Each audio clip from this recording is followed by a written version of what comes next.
Welcome back, everyone. Oz here, and today I've got some r/EntitledPeople for you all. As per usual, I'll be reading the post, giving you my opinions at the end, and I hope you do the same down in the comments below. And without further ado, let's jump right into it. Drywheel6198. She demanded my emergency inhaler because her kid just wanted to try it.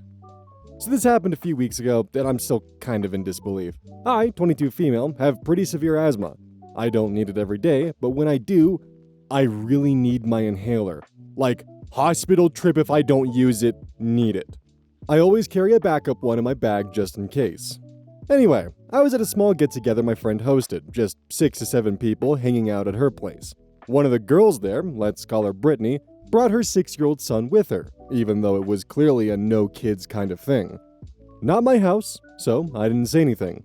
So I go to the kitchen to grab some water, and when I come back, I see her son playing with something, and my heart stopped. This kid was playing with my inhaler, like pretending to shoot it like a water gun, laughing, pressing it down.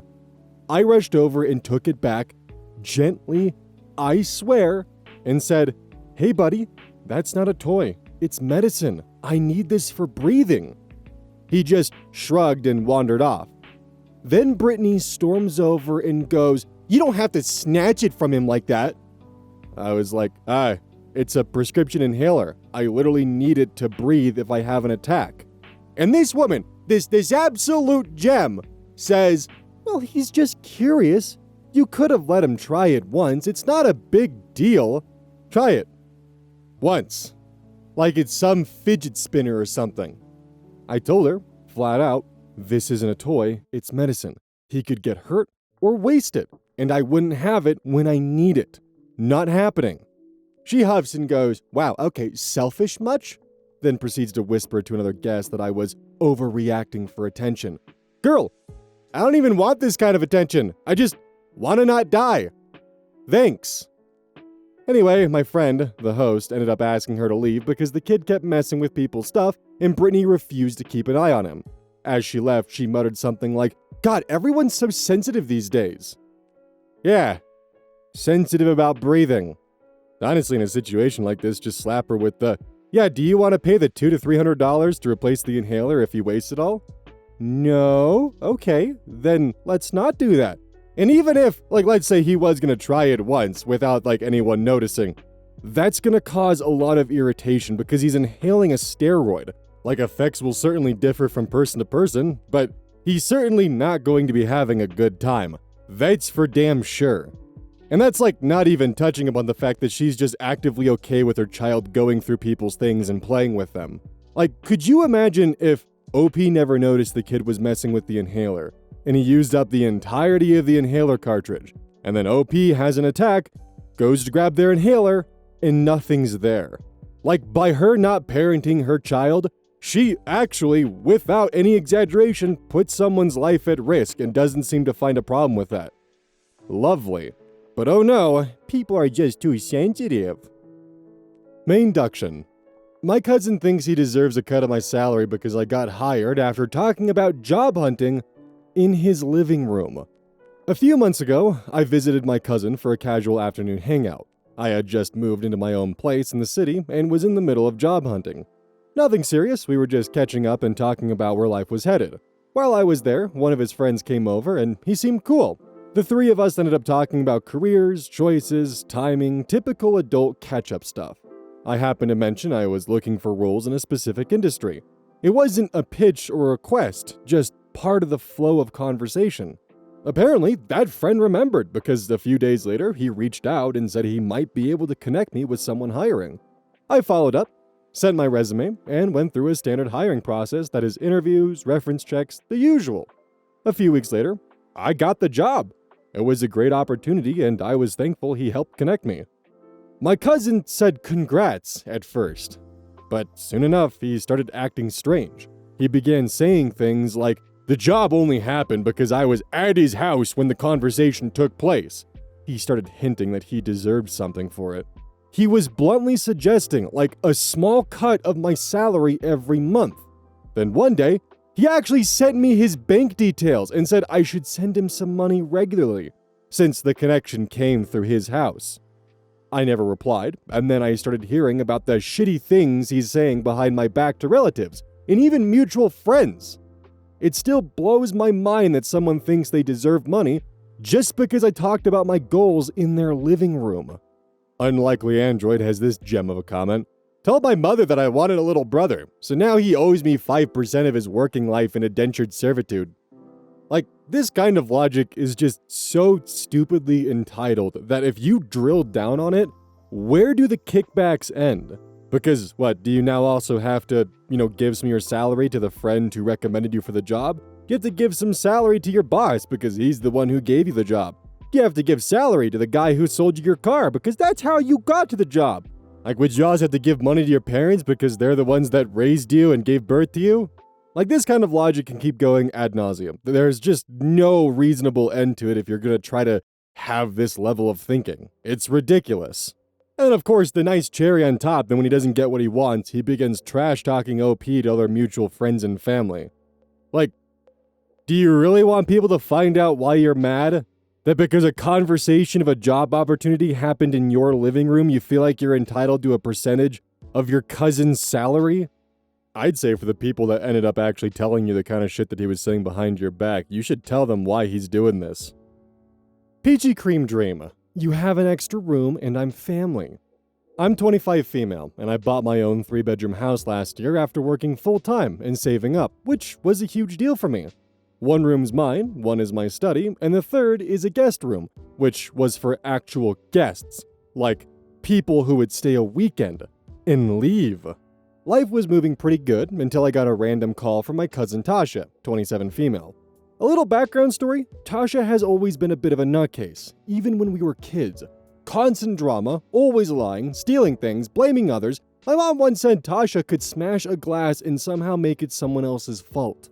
And as we got older, the rumors about her got worse.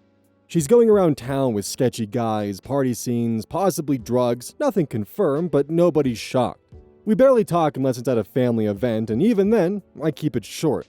So we were on the phone, and after 2 minutes of fake small talk, she then says she broke up with her boyfriend, and she figured she'll just stay at my place for a while. Like a few months.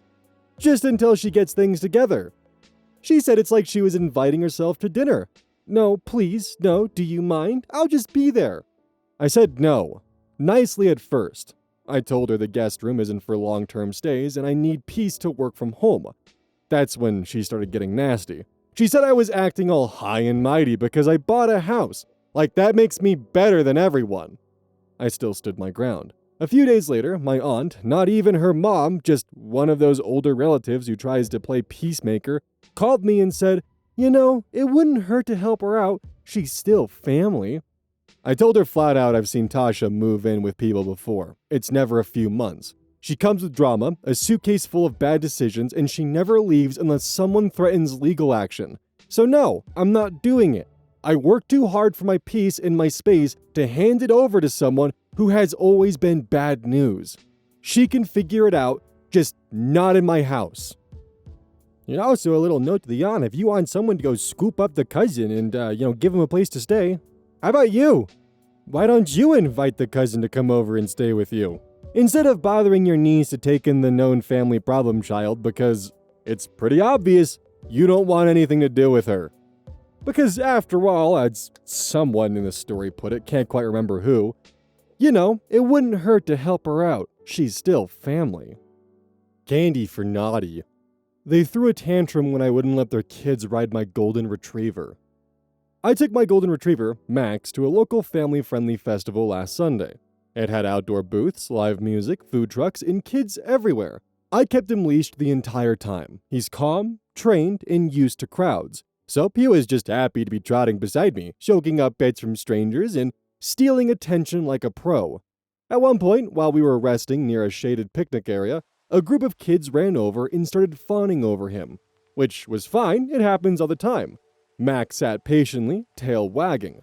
Then their parents showed up, but instead of pulling their kids back or thanking me for letting them pet the dog, they started positioning one of the kids like he was about to sit on Max with one leg lifted like he was about to mount a pony. Max stood up, confused, and backed away. I gently repositioned him and moved between them.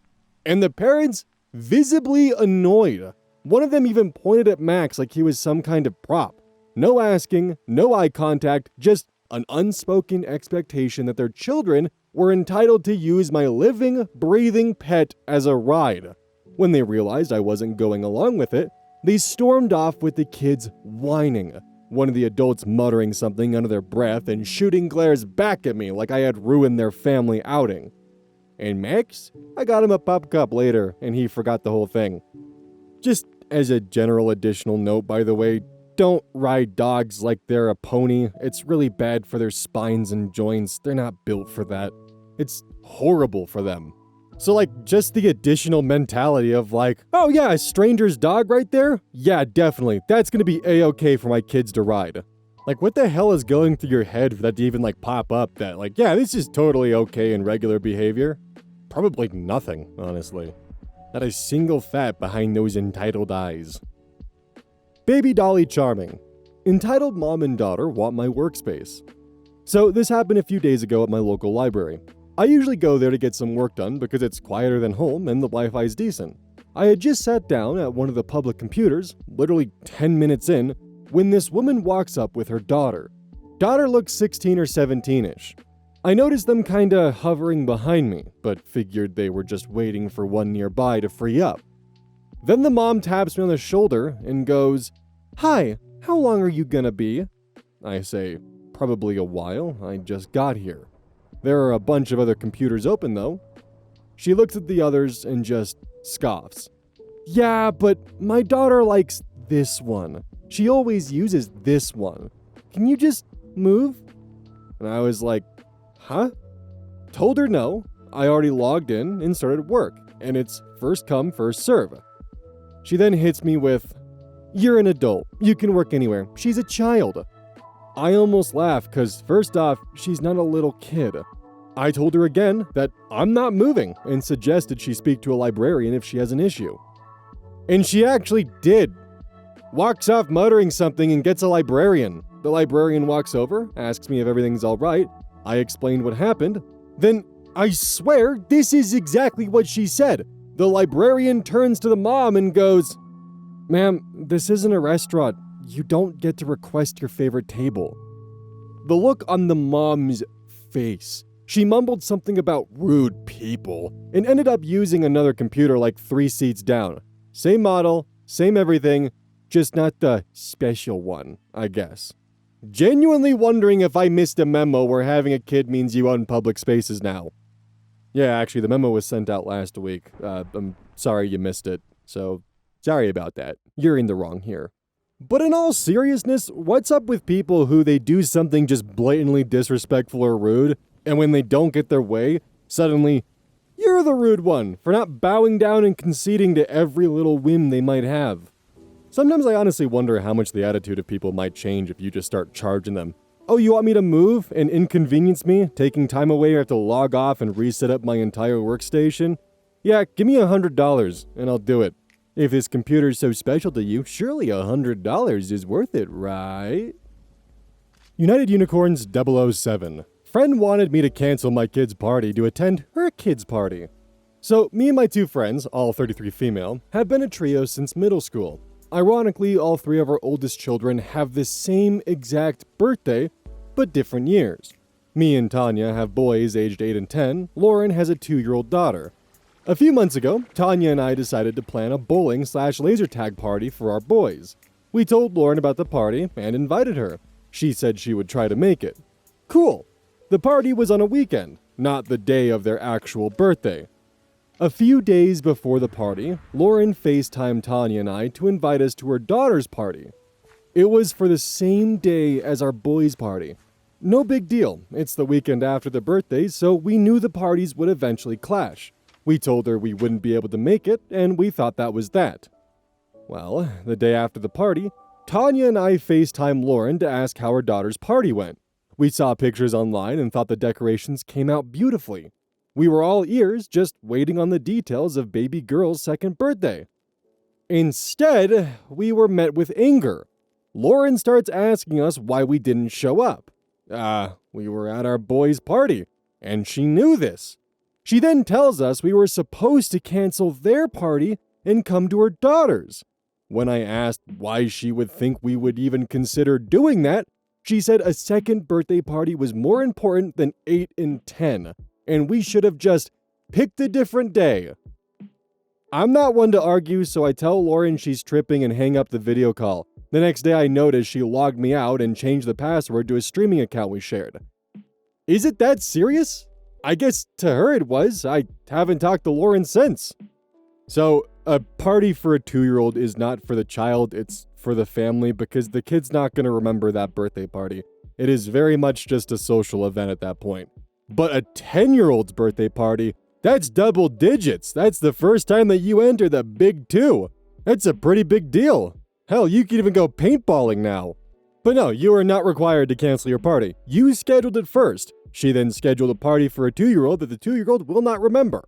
Expected you to cancel the party that you potentially already put a deposit down on to attend the 2-year-old's party. How are you going to explain it to the 8 and 10-year-old? Sorry guys, we had to cancel bowling and laser tag for your 8th and 10th birthday because we're instead going to go to a 2-year-old's birthday party. Like, it's just selfish and not fair to everyone involved. You're canceling 2 birthdays for 1. And honestly, personally, I have no idea how you would even approach trying to mend the relationship with Lauren because she's just extremely set on the fact that her 2-year-old's second birthday was more important than the birthdays of the other kids. And it's very clear that she is very much set on that mindset. I don't know how you would even begin to approach that because it sounds like Lauren is very much willing to burn bridges over this. So how would you approach the conversation? Because honestly, it sounds like no matter what, unless you admit that you should have canceled the parties of the other kids, Lauren will not be satisfied. Muted Vanilla. You should move out. I need the space for the baby. This is happening right now, and I'm honestly still trying to wrap my head around it. I'm a 26-year-old woman sharing a 2-bedroom apartment with my roommate, Leah, who's 28. We've lived here for about 5 months now. The arrangements have been quite straightforward. We each have our own bedroom, we split rent evenly, and we generally keep to ourselves. I work remotely, so I've set up a small desk and monitor in my bedroom to serve as my home office. It's not a huge space, but it's enough for my needs. About a month ago, Leah found out she was pregnant. I congratulated her and assumed she had a plan in place for whatever adjustments she needed to make. I was so wrong. Last week, she asked to have a serious talk and told me she had decided she needed the entire apartment to herself. Her reasoning was that once the baby is born, it'll be too stressful and cramped to share the space with another adult. She said she wanted to turn the second bedroom, which was my bedroom, into a nursery, and she thought I should start looking for a new place soon. I reminded her that we are both on the lease and that I have no intention of moving out. I had no prior plans of doing that, and getting an urgent apartment in my state was a hassle. I pay my share of the rent and bills, and I rely on this place to do my job. Her pregnancy, while important to her, does not give her the right to kick me out or repurpose my space for her convenience. She didn't take that well. She insisted that I was being inflexible and unsupportive, saying it was unfair for a newborn to be crammed into her room when there was another perfectly good bedroom in the apartment. She argued that, as someone without children, I should be more compassionate and understanding of her situation. Since then, Leah has become increasingly passive-aggressive. She slams doors, mutters comments under her breath, and frequently makes remarks about how some people only care about themselves. She keeps suggesting that I should do the right thing and make space for the baby, as though her personal life choices somehow outweigh the legal arrangement we both signed. I've already contacted our landlord to make sure my rights are protected in case she tries anything sneaky. I'm not going anywhere. Leah is the one who chose to have a baby mid-lease with no real plan in place. That's not my responsibility to fix, and I'm not giving up my home because she failed to think things through. If she wants more space, she can find another apartment. I'll gladly help her pack. I really do wonder how the mentality grows of someone feeling like they're entitled to just asking someone to make arrangements or sacrifices because of their decisions. And when you refuse to essentially do exactly what they state, which is moving out of your home on short notice despite there being a legal lease in place and not wanting to go apartment hunting, especially at this time of year. And suddenly, because you don't want to go through that, you don't want to have to break lease, you don't want to have to sign for a new apartment, you're the inflexible bad guy because you're not catering to their decisions. Honestly, the projection's a bit ironic because you're not being rude, inflexible, or unsupportive. They are. Reason. My coworker said I stole her baby name, but I don't even have a baby, or a boyfriend, or plans. So this happened a few weeks ago at work, and I'm still confused if I hallucinated the whole thing. For context, I, 27 female, work in a small office, and one of my coworkers, let's call her Amanda, 30s female, is currently pregnant with her second kid. We're not that close, we've never hung out, and I don't have her number. And the most we've ever talked about is whose turn it is to clean the microwave. That's it. Anyway, we were in the break room, and I made an offhand comment about baby names. I said something like, if I ever have a daughter, I'd probably name her Isla. That doesn't feel or sound right. Hold on. That's how you fucking spell Isla? Okay. If I ever have a daughter, I'd probably name her Isla. I've just always loved that name. That's it. One sentence. Not even a big dramatic conversation. Just passing time while waiting for my sad little microwave lunch. She goes dead silent and just stares at me. Then she says, "You knew I was going to name my baby Isla. You saw it on my Pinterest board." Ma'am, what? I blinked and told her, I don't follow you on Pinterest. Because again, we're not friends. I wouldn't even know how to find her Pinterest board if someone offered me a reward. She gets super defensive and starts telling everyone in the office that I'm copying her and trying to steal her moment. Like, girl, I don't even have a boyfriend. My last date ghosted me before we even met for coffee. The only thing I'm expecting is a migraine from dealing with this drama. But it didn't stop there. The next day she brought in cupcakes for someone's birthday, pointedly skipped giving me one, and then said, loud enough for me to hear, "Some people just have no originality. First they take names. What's next, my husband?" At that point, even the boss had to step in and ask her to cool it. Now everyone at work jokes that I better not say I like the name Olivia, or I'll get hit with a cease and desist. It's just so ridiculous. Like, I get being hormonal, I get being sensitive about baby stuff, but how is someone stealing a name if they're not pregnant, trying to get pregnant, or even in a relationship? I'm literally out here trying to keep my plants alive and hoping my landlord doesn't raise rent again. Babies are not even in the top 100 of my concerns. Anyway, I've been avoiding name conversations at all costs now. Next time someone asks me what I'd name a baby, I'm saying refrigerator and walking away. There goes my planet naming my kid fucking refrigerator. Good job, OP. God damn, you name thief. On a serious note, how does one jump from "you stole my baby name off of my Pinterest board" to "you don't get a cupcake because you're not original and you're gonna steal my husband from me too, aren't you?" How does that happen? What kind of mental jungle gym do they live in? Goddess Viking 86. My friend of my stepdaughter thought they could try to throw a pool party. Update below. Today, my stepdaughter called me during my lunch break to see if she can have a friend over, which I said was fine. Stepdaughter is very mature for her age, she's 17. While my husband and I work, my stepdaughter and her siblings watch the house with my parents, who pop in to check on them. When my dad arrived, a few other cars were right behind him, and he asked, "Can I help you?" It was 4 cars full of teenagers, whom one said, "Yeah, old man, we're here to use the pool," insert my stepdaughter's name, said she was having a pool party. My dad tells them to stay put and goes to find my stepdaughter, and when he found her, she said she didn't say anything about a pool party. It was just supposed to be one friend coming over, that was it. My dad calls me and explains the situation. I tell him to tell the rest of the teens, minus one named Josie, to leave. In a text I got from my dad just now, he says he went back out and told the teens they need to leave, but because he knows Josie, he tells her to stay put. The other teens all call my dad a party pooper and flip him off as they leave. My dad talks to Josie and asks, why did Josie have so many people with her? And Josie says she drove by herself. Within a few minutes, another girl pulls up and asks, "Where's everyone else?" And my dad asks her, "Did you tell everyone there was a pool party?" Girl says, yeah. Everyone knows, insert stepdaughter's name, has a pool. My dad tells her the pool isn't even remotely ready, and he recognizes her as the granddaughter of 2 of his friends he goes out to breakfast with on Saturdays with my mom. My dad tells her to leave, and she tells him to fuck off. My stepdaughter storms out and yells at the girl telling her to leave, and she was not entitled to try to think that she could throw a pool party. The girl eventually left, and Josie explained that the girl was with her, and as soon as Josie got the okay to go over, the girl thought they could throw a pool party without checking in first with my stepdaughter. I'm proud of my stepdaughter for helping my dad. As for the other girl, I'm sure my dad will be talking to her grandparents tomorrow morning about how rude their granddaughter was to him. The big update.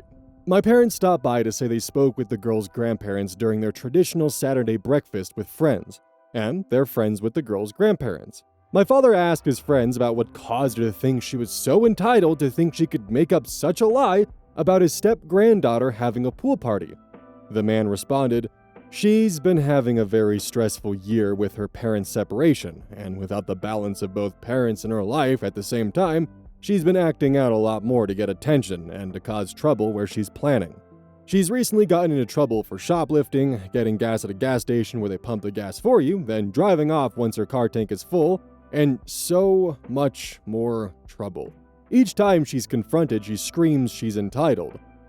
The wife replied, "Her father never was this way, but for her to be behaving like her now entitled ways is ridiculous, and she's been warned several times by both parents to stop acting entitled and causing trouble where there was none. They both feel her parents are doing everything they can to ensure her just because she's now heading for divorce doesn't mean she isn't less loved, but she's not listening. The father told his friend, "The next time she does anything to alienate my step-granddaughter, I'm getting the police involved and suggesting she goes to jail. I'm surprised she hasn't gone already." Well, this is unfortunately a lesson that both the stepdaughter and Josie are going to learn the hard way, that some people, you give them even just a millimeter and they'll go for the full mile. They don't even keep their units consistent, they just switch midway through from metric to imperial. Like, yeah, it's a shame that their friend of a friend is going through a hard time like that, but at the same time, that doesn't entitle them to just invite a bunch of people over to someone else's house. And eventually, it's either going to catch up with them, or they're going to get a lucky break, learn the lesson they need to, and walk away with just a slap on the wrist. I wouldn't hold my breath on it, though. Don't forget, this is brought to you by GamerSupps. Use code ODDS at checkout. It's basically a caffeine powder that you put in your water, and I actually really like it. I use this on a daily basis.